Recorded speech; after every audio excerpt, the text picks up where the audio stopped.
ಆ ಪೂರ್ತಿ ಲ್ಯಾಂಡನ್ನೇ ವಾಪಸ್ ಕೊಡಬೇಕು ಅಂತ ಹೇಳಿದರು. ಲ್ಯಾಂಡ್ ಟು ಲ್ಯಾಂಡ್ ಕೊಟ್ಟರು ಅವ್ರಿಗೆ. ಸೀದಾ ಇವರು ಆಯಿತು ನಮಗೆ ಲ್ಯಾಂಡ್ ಕೊಡದಿದ್ದು ಕೂಡ ಡೆವಲಪ್ಡ್ ಏನು ನಿಮ್ಮ ಮೂಡ ಸ್ಕೀಮ್ ಪ್ರಕಾರ ಕೊಡ್ತೀವಿ ಅಂತ ಹೇಳಿದ್ರು. ಆಯಿತು, ಅವ್ರು ಒಪ್ಕೊಂಡಿರುವಂಥದ್ದು. ಇದರಲ್ಲಿ ಯಾವ ರೀತಿ ಆಗಿದೆ, ಏನಾಗಿದೆ, ಎಲ್ಲಿ ಭ್ರಷ್ಟಾಚಾರ, ಎಲ್ಲಿ ಅಧಿಕಾರ ದುರುಪಯೋಗ ಏನು ಅಂತ ಎಲ್ಲೂ ಕೂಡ ಹೇಳೋದಕ್ಕೆ ಒಂದು 1% ಇಲ್ಲ. ಸುಮ್ಮನೆ ಇವರು ಪಾದಯಾತ್ರೆ. ಇವರು ಯಾವ ಪಾದಯಾತ್ರೆ?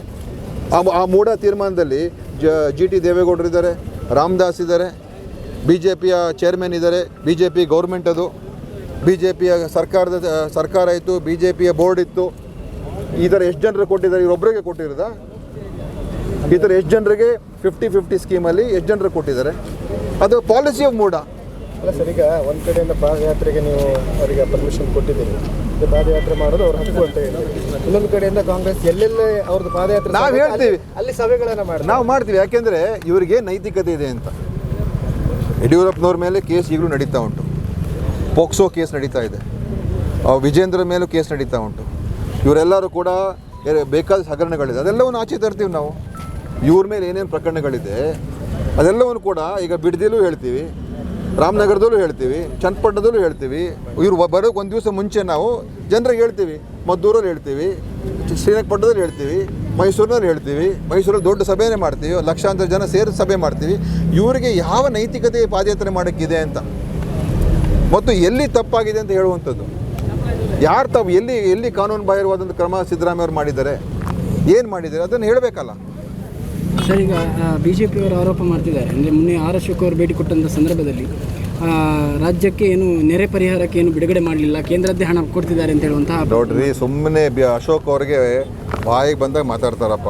ಸೊ ತಿಳ್ಕೊಬೇಕು. ಈಗ NDRF SDRF ಇರ್ತದೆ, ಅದರಲ್ಲಿ ಸ್ಟೇಟ್ ಗೌರ್ಮೆಂಟ್ದು ಇರ್ತದೆ, ನ್ಯಾಷನಲ್ ಗೌರ್ಮೆಂಟ್ದು ಇರ್ತದೆ.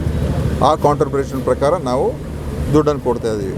ಈಗ ಏನು ಮನೆಗಳೆಲ್ಲ ಹೋಗಿರೋವಂಥದ್ದಕ್ಕೆ ಆಯಿತಾ, ಸಂಪೂರ್ಣವಾಗಿ ಹೋಗಿದರೆ ಈಗ 1,20,000 ಅದು NDRF SDRF ಪ್ಲಸ್ ನಾವು ಅದಕ್ಕೆ ನಮ್ಮ ಮನೆ ಸ್ಕೀಮನ್ನು ಕೂಡ ಸೇರಿಸಿದ್ದೀವಿ. ಪೂರ್ತಿ ಮನೆ ಕಟ್ಸ್ಕೊಡೋದು ದೇವರಾಜರ್ಸ್ ನಿಗಮ ಮತ್ತು ಅಂಬೇಡ್ಕರ್ ನಿಗಮ, ಇಂಥ ನಿಗಮಗಳಿಂದ ಅವ್ರಿಗೆ ಅದರಿಂದ ಬರುವಂಥ ದುಡ್ಡು ಅದನ್ನು ಕೂಡ ಜೋಡಿಸ್ತೀವಿ. ಸಂಪೂರ್ಣವಾದ ಮನೆಯನ್ನು ಕಟ್ಸ್ಕೊಡ್ತಕ್ಕಂಥ ಒಂದು ಕೆಲಸ ಮಾಡಿಕೊಡ್ತೀವಿ.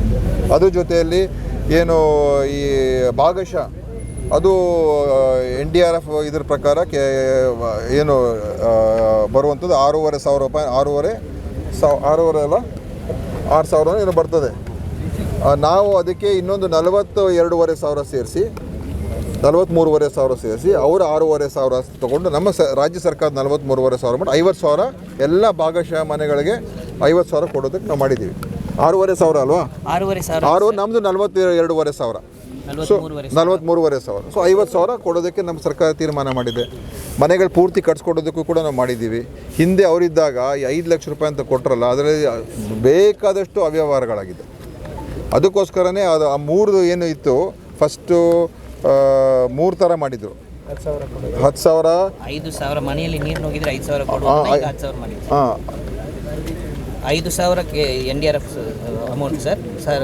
ರಾಜ್ಯ ಸರ್ಕಾರದಿಂದ 5,000. So 10,000 sir. ಮನೆಯಲ್ಲಿ ನೀರು ನುಗ್ಗಿದ್ರೆ 10,000. ಈಗ ಹಿಂದೆ ಅವರಿದ್ದಾಗ 3 ಥರ ಮಾಡಿದ್ರು ಸ್ಲ್ಯಾಬು. ಒಂದು 5 ಲಕ್ಷಕ್ಕೆ, ಇನ್ನೊಂದು ಭಾಗಶಃಕ್ಕೆ, ಮತ್ತು ಇನ್ನೊಂದು ಭಾಳ ಕಮ್ಮಿಗಂತೆ ಮಾಡಿ. ನಾವೀಗ ಅದನ್ನು ತೆಗೆದು ಬರೀ 2 ಥರ ಮಾಡಿದ್ದೀವಿ. ಒಂದು ಈ ಥರ 50,000 ಕೊಡ್ತೀವಿ, ಇಲ್ಲದೆ ಹೋದರೆ ಪೂರ್ತಿ ಮನೆ ಕಟ್ಸ್ಕೊಡ್ತೀವಿ.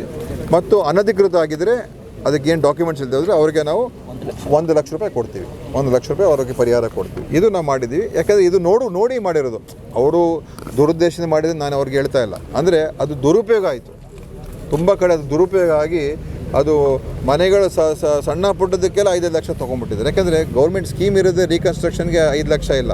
ಸೊ ಆ ಸ್ಕೀಮ್ ಬದಲು ಈ ಗೌರ್ಮೆಂಟ್ ಸ್ಕೀಮ್ ಬದಲು ಈ ಸ್ಕೀಮಲ್ಲಿ ಮಾಡ್ಕೊಂಬಿಡೋಣ ಅಂತ ಹೇಳ್ಬಿಟ್ಟು ತುಂಬ ಜನ ದುರುಪಯೋಗ ಪಡಿಸ್ಕೊಂಡ್ರು. ಸೊ ಅದಾಗಬಾರ್ದು ಅಂತೇಳಿ ನಾವು ಇವತ್ತು ಒಂದು ವೈಜ್ಞಾನಿಕವಾದಂಥ ಕಾರ್ಯಕ್ರಮವನ್ನು ಕೊಟ್ಟಿದ್ದೇವೆ. ಸೊ ಅವ್ರಿಗೆ ಮನೆ ಕಟ್ಸೋದು ಮಾಡ್ಕೊಡ್ತೀವಿ. ಸೊ ಅಶೋಕ್ ಅವ್ರಿಗೆ ಬಹುಶಃ ಅದು ಗೊತ್ತಿರಲಿಲ್ಲ ಅಂತ ಕಾಣುತ್ತೆ. ಅದಕ್ಕೆ ಅವ್ರ ಹತ್ರ ಹೇಳಿರ್ಬೋದು. ಈಗ ಅವ್ರಿಗೆ ಸಮಾಧಾನ ಆಗ್ಬೋದು. ಮಂಗಳೂರು ಸಿಟಿಯಲ್ಲಿ ಈಗ ಬೀದಿ ಬದಿ ವ್ಯಾಪಾರಸ್ಥರು ಟೈಗರ್ ಕಾರ್ಯಾಚರಣೆ ಮಾಡ್ತಿದ್ದಾರೆ. ಸಾಕಷ್ಟು ವಿರೋಧ ಕೂಡ ವ್ಯಕ್ತ ಆಗಿದೆ ಮತ್ತು ಪ್ರತಿಭಟನೆ ಕೂಡ ಇವತ್ತು ಮಾಡಿದ್ದಾರೆ, ಮೊನ್ನೆಯಿಂದ ಕೂಡ ಮಾಡ್ತಾ ಇದ್ದಾರೆ. ಅದರ ಬಗ್ಗೆ ಏನಾದರೂ ನಾನು ನೋಡ್ತೀನಿ, ಅದನ್ನು ವಿಚಾರಿಸ್ತೀನಿ. ನಾನು ಈಗ ವಿಶೇಷವಾಗಿ ಇವತ್ತು ಈ ಫ್ಲಡ್ ಅಫೆಕ್ಟೆಡ್ ಏರಿಯಾಸ್ನ ವಿಸಿಟ್ ಮಾಡೋದಕ್ಕೆ ಅಂತ ನಾನು ಮಧ್ಯದಲ್ಲಿ 1-2 ಸಲ ಬರೋದೇ ಫಿಕ್ಸ್ ಆಗಿದ್ದು. ಅದು ಬೇರೆ ಬೇರೆ ಕಾರಣಗಳಿಂದ ಪೋಸ್ಟ್ಪೋನ್ ಆಯಿತು. ಒಂದು ಸಲ ನಾನು ಫ್ಲೈಟೇ ಮಿಸ್ ಮಾಡ್ಕೊಂಬಿಟ್ಟೆ. ಆದ್ದರಿಂದ ನಂತರ ನಮ್ಮ ಜಿಲ್ಲಾಡಳಿತ ಜೊತೆ ಸಂಪರ್ಕದಲ್ಲಿದ್ದೆ. ಅವರು ಚೆನ್ನಾಗೆಲ್ಲ ಕೆಲಸ ಮಾಡ್ತಾಯಿದ್ದಾರೆ.